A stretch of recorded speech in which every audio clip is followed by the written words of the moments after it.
Welcome back to the Keep Moving Forward podcast, where we talk about weight loss, personal transformation, and accountability. I'm your host, Eric, aka the Used To Guy, and if you're on a journey to become a healthier, stronger version of yourself, then you're in the right place. On today's episode, I want to dive into something that I think we've all experienced: frustration. For most of us, just thinking about starting a diet or exercising almost immediately brings to mind getting frustrated. You know how it goes. You're doing everything right, but the results just aren't happening, or at least not as fast as you'd like. I know I've been there. You're tracking your food, showing up for workouts, drinking water, doing all the things you should be doing, and yet the scale just doesn't move. Or worse, it goes the wrong direction. Those jeans you're trying to squeeze into don't seem to fit any different, and you're hungry and grumpy all the time. And that little voice in your head starts whispering, "What's the point of all this?" If you've ever felt this way, if you're feeling this way right now, this episode is for you. We're going to talk about why these moments happen, how to reframe your mindset when they do, and most importantly, how to keep pushing on when it feels like nothing's working. So let's get into it.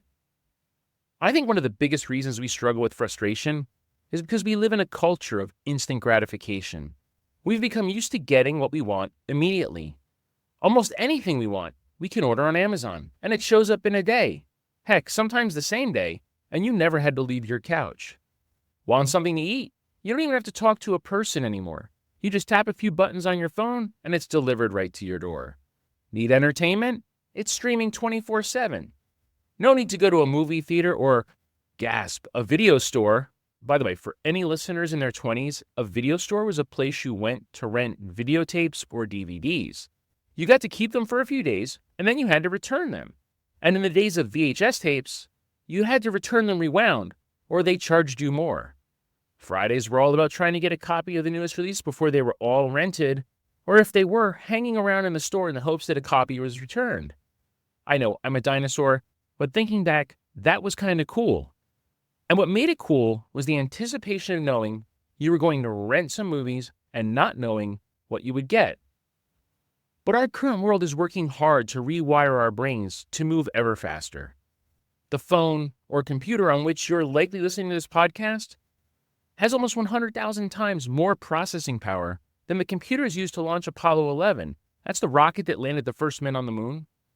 But think about how frustrated you can become with that phone when you expect Facebook to load and it just doesn't load fast enough, or your text message just won't send. Expecting everything to happen in an instant is an ever-increasing expectation of everything in our lives.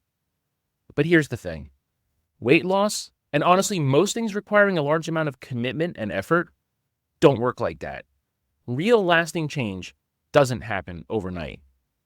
It happens over weeks, months, even years. It's easy to forget that because we see so many of those then and now photos that make the process feel instantaneous, that what those pictures don't show are the days of commitment.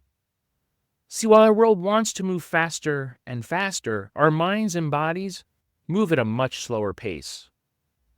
For me, I know impulse control isn't a great strength of mine, and overeating is certainly something that comes along with that territory. Just that little thought, I really want a chip or cookie or whatever, can turn into this kind of itch that my brain just wants to scratch. Problem is, it isn't just one cookie or just a couple of chips. For me, that impulse quickly escalates. Heck, why not have 5 cookies and half a bag of chips? Notice I didn't say, geez, I'm really hungry. As I've said before, I don't think I really knew what being hungry was, and my overeating had nothing to do with hunger and everything to do with emotion and impulse.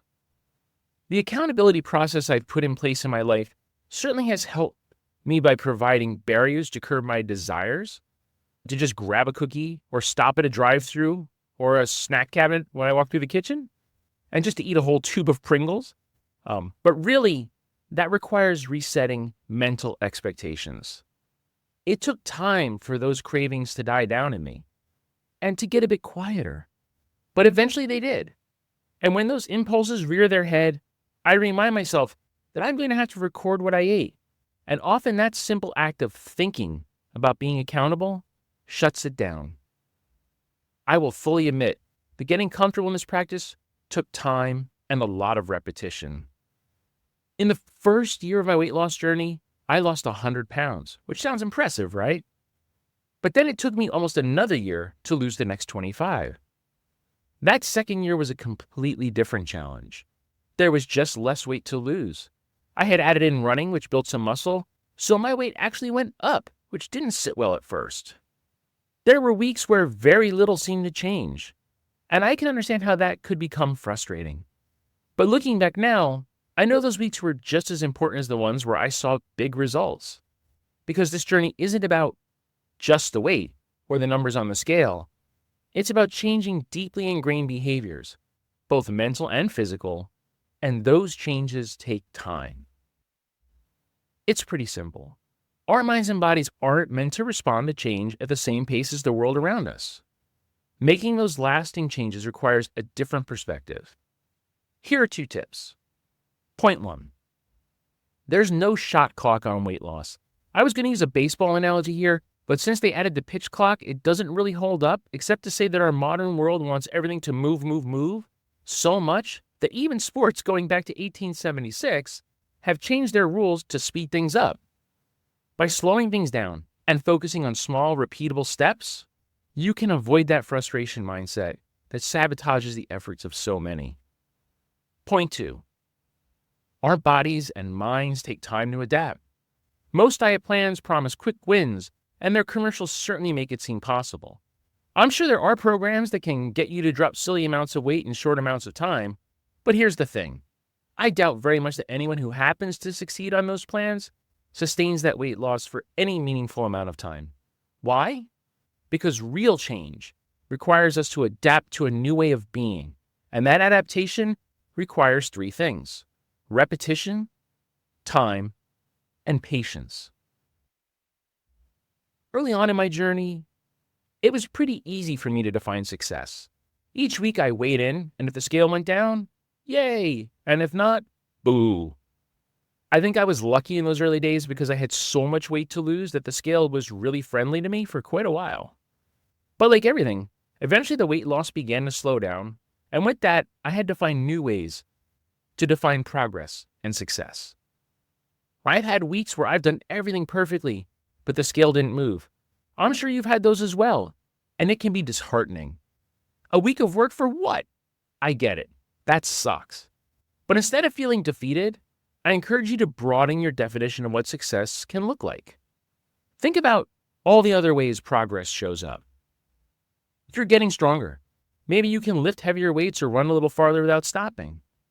Your clothes fit better. Even if the number on the scale hasn't changed, your body has. You have more energy. You're waking up feeling more refreshed, getting through the day with more focus. Your habits are becoming second nature. What once felt hard, like tracking your food every day or going to the gym or going out for that run or bike ride, is now just part of your routine. And sometimes progress shows up in ways you can't see at all.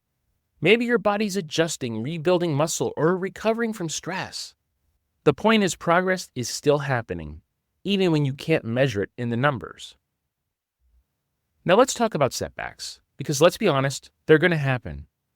Maybe it's a weekend where you completely go off track. Maybe it's an injury that forces you to take a break. Or maybe, like we talked earlier, it's just one of those times where nothing seems to be working and you start questioning everything. When these moments happen, we usually have 3 options. 1, quit. Just give up. Go back to the old habits. Just tell yourself it wasn't meant to be. 2, double down. Go all in on extreme measures, cutting calories, way down, over-exercising, trying to force results. In business, this is called escalation of commitment. It's effectively throwing good money after bad, in the hopes that by just spending a bit more or trying a bit harder, will yield some sort of successful result. What really happens, though, is that the small failure becomes a much larger, more spectacular failure. 3, we can step back, look at the bigger picture, and figure out what's working and what's not, and make small adjustments in our approach. Now, option 3 is obviously the right one, but it's also the hardest because it requires us to set aside our frustrated emotional response in favor of a measured, rational response. We need to first be honest with ourselves and open to change. One thing that's helped me is asking myself some questions. Question 1.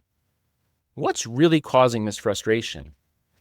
Maybe there are other areas of my life that are adding to my stress and causing that frustration. Life is difficult, and adding and taking on a major challenge like losing weight can compound those stressors if you don't balance things. I know it's easier said than done. Question 2. Am I expecting results faster than they can realistically happen? Sometimes, when we take on a large task, we're pumped up with motivation and focus. This can lead to setting unrealistic expectations for how the whole journey will go. For example, I lost a lot of weight in my first 2 months. I mean, in hindsight, it's obvious because I was really changing what and how much I ate, and my body just really had no choice but to shed that weight. But I couldn't keep those expectations. I had to adjust them as the weight loss slowed down. Question 3. Am I really being honest with myself about my habits and what adjustments I can make without going to extremes? You have to really set those boundaries and honor them. If you find yourself cheating, cutting corners, those little cuts, they'll actually sabotage your entire plan. So I encourage you, be honest. You're only cheating yourself. Frustration is normal, but how you respond to it is what determines whether you keep moving forward or fall back into old patterns. Here's one thing I wish I had learned sooner. You can't hate yourself to success. In past attempts at weight loss, I thought I had to get angry with who I was. I bet if I disliked that version of me enough, he would be gone. I know this sounds kind of ridiculous, but I don't think I was ready to accept all versions of me. So I thought I had to be hard on myself to stay motivated. That if I slipped up, I had to punish myself. That if I wasn't seeing results, it was because I wasn't trying hard enough. But here's the thing. That kind of self-destruction isn't sustainable. Unless you want to be thin and miserable all the time, and even then you'll probably be all alone because nobody will be able to stand you. So what does work? Forgiveness. Letting go of guilt after a slip-up and focusing on the next step forward. Consistency over perfection. You don't have to be perfect. You just have to show up over and over again. As I say in every session, good enough is good enough. Perspective. This is an ultra marathon, not a sprint. One bad meal, one bad week, or even one bad month doesn't erase all of your progress. At the end of the day, the people who succeed in their weight loss journeys, or anything, aren't the ones who never struggle. They're the ones who struggle, fall down, get frustrated, and still keep going. Here are some closing thoughts. Weight loss isn't instantaneous. Real, sustainable change takes time. Please remember that the scale is not the only measure of your success. Celebrate those wins you can't see. Also remember that setbacks are inevitable, but they don't define you. How you respond to them is what defines you in the long run. Self-compassion absolutely matters. You can't hate yourself into a better version of you. And most importantly, remember that frustration is part of the process. It's not a sign that you're failing. It's a sign that you're still in the game. Thanks for tuning into the Keep Moving Forward podcast. If this episode resonates with you, share it, subscribe, and check out use2guy.com for more insights. Until next time, keep moving forward.